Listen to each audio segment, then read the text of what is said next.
Milestone tragedy শোককে শক্তিতে পরিণত করে এগিয়ে যাওয়ার কথা জানিয়েছেন জিয়াউর রহমান ফাউন্ডেশনের vice president doctor Zubaida Rahman.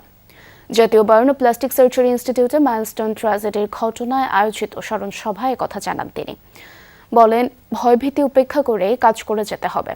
সে সময়কার ভূমিকা রাখার সবাইকে জাতি স্মরণ করবে বলেও জানান তিনি।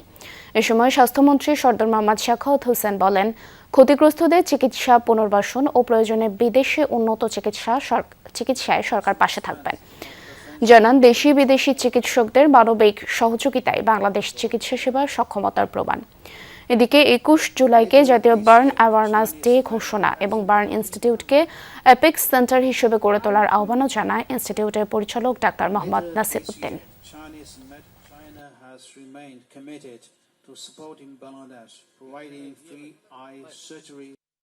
মাইলস্টোন ট্র্যাজেডিতে আহত শিক্ষক, শিক্ষিকা, শিক্ষার্থীবৃন্দের মনোবল সকলের প্রেরণার উৎস।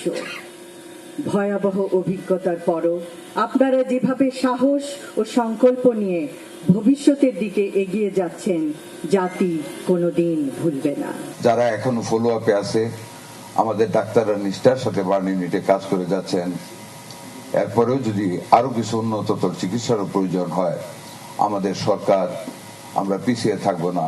We must extend our hands of cooperation to help these affected persons or babies